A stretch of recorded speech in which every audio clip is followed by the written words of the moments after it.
You're riding along at night and you meet a German dispatch rider coming the other way and you swap tyres and magnetos with him. There's always a moment to have a deal in any situation, you know that, come on. He was the silent backbone of one of Britain's most charming and unexpectedly gripping restoration shows.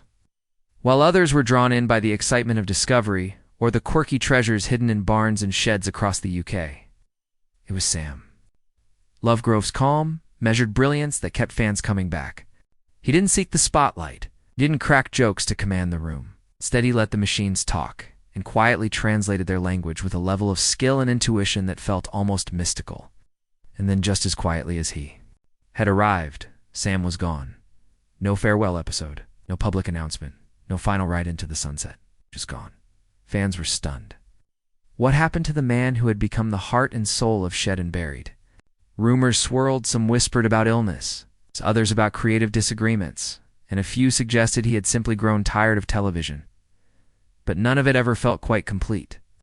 The truth was obscured, layered in speculation, and only now are pieces of the story beginning to come into focus.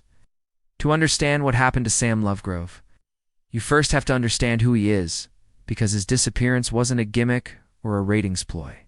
It was the most Sam Lovegrove thing he could have done, long before television audiences knew his name. Sam Lovegrove was already something of a legend in engineering circles. Born in England's West Country, he didn't have the kind of childhood that would make for flashy headlines or dramatic origin stories. But he had something rarer, deep, insatiable curiosity. Wow. While other kids were outside kicking footballs or riding their bikes, Sam was in a shed, elbows deep in the guts of old engines. It wasn't about breaking things apart for fun. It was about understanding them. That obsessive curiosity carried him through school and eventually into formal studies at Oxford Brookes University, where he earned his degree in mechanical engineering with honors. But those who really knew him understood that Sam's true education didn't come from classrooms. It came from grease-stained overalls, busted knuckles, and the kind of trial-and-error persistence that can't be taught. He started out repairing motorcycles at Gemini Accident Repair Centers, a place where machines came in mangled and left reborn. There, Sam didn't just fix things. He learned to listen to them. Every engine had a voice, a story, a rhythm, and he spoke the language fluently. His skill wasn't just technical, it was soulful. That's what made him special. Sam's career evolved quickly, but it never got flashy. He moved into the high-stakes world of performance automotive engineering, working on projects that would intimidate most.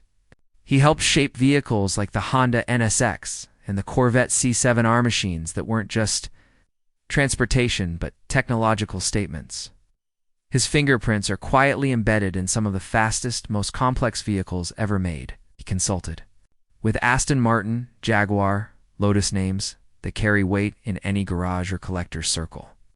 But Sam never boasted about it. He didn't use those names to elevate his own. He simply did the work and let the results speak. In elite circles, his reputation grew as someone who could solve problems others couldn't. He wasn't the guy who took shortcuts or got dazzled by trends. He was the one you called when something needed to be done right. It was inevitable that someone would eventually stumble upon Sam and think, the world needs to see this man. That someone was Henry Cole, at a London car show. Henry, a charismatic TV presenter and vintage motorcycle fanatic, met Sam and immediately saw something television rarely captures: genuine authenticity. Sam wasn't trying to impress anyone. He was just there, doing what he loved. And that unvarnished honesty became the foundation of one of British television's most beloved partnerships. When Sam Lovegrove first appeared alongside Henry Cole on the motorbike show, viewers didn't know what to make of him. He wasn't loud. He didn't ham it up for the camera. But there was something magnetic about the way he spoke about machines, not like they were objects to be shown off, but like they were old friends who deserved respect. He explained things without condescension. He restored bikes not just to function, but to honor their history. His first appearances sparked a quiet fan base that rapidly grew into a full-blown following. When Shed and Buried launched, Sam's calm intelligence balanced Henry's exuberant energy perfectly. Henry brought the charm, the storytelling, the pace. Sam brought the substance, the insight, and the quiet moments that gave the show its soul. Together they explored dusty barns, unearthed long-forgotten vehicles and resurrected them in ways that felt both technical and magical.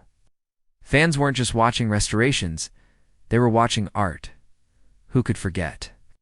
Sam painstakingly rebuilding a 1962 Greaves Sportsman motorcycle in Leicester, or reviving a rusted-out Ferguson TE20 tractor in Cornwall piece by piece until it purred like new.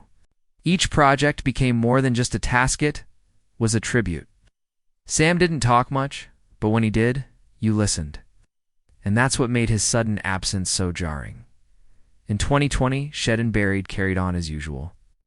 Then one day, Sam was simply gone. No appearance, no commentary, not even a casual mention. Just silence. For nearly 2 years, viewers waited for news. Forums lit up with speculation. Was he ill? Did he quit? Did something happen between him and Henry Cole? No one knew for sure.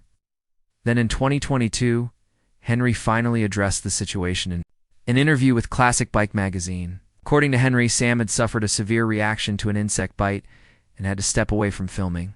But the explanation left many fans with more questions than answers. What kind of bite? Why the secrecy? Why no statement from Sam himself? In the absence of detail, rumors spread like wildfire.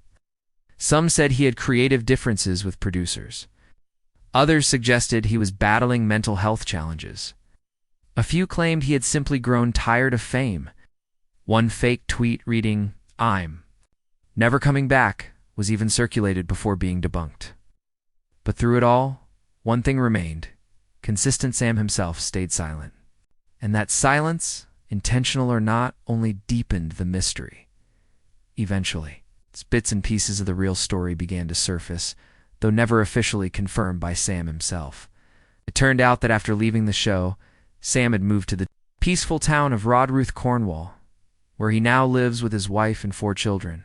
Far from the cameras, he set up a private workshop specializing in vintage motorcycle restoration, his true love. Locals say he works alone, turning down all offers for solo TV shows, choosing instead to stay loyal to Henry Cole and avoid the chaos of celebrity. His workshop has become something of a local legend, known among collectors and classic bike enthusiasts. He works on models like the BSA Lightning and Triumph Tiger with the same care and precision he always showed on camera.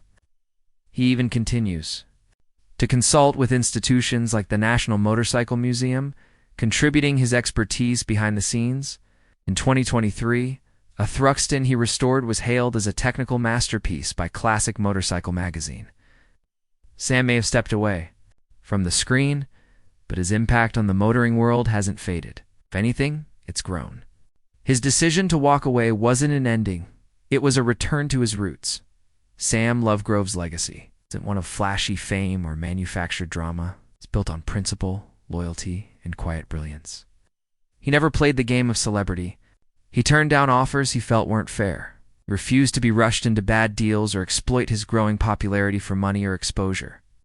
Fans recall moments on Shed and Buried, when he clashed with sellers who tried to hike prices unfairly, or when he stood firm against buying parts that didn't meet his standards. He was never rude, just uncompromising.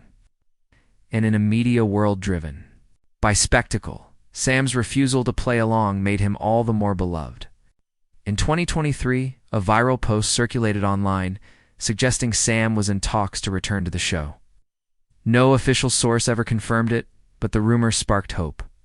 Fans flooded forums with messages of support. Henry Cole even said in an interview that the door is always open if Sam ever wanted to return. But true to form, Sam offered no comment, no denials, no promises. Just the same quiet presence that has always defined him. He didn't leave television because he lost his passion. He walked away because he didn't need the spotlight to do what he loved. For Sam, it was never about the fame. It was about the machines, the craft, the history, and doing things right. Even if no one was watching today, in a workshop tucked away in the corners of Cornwall, Sam Lovegrove is still at it.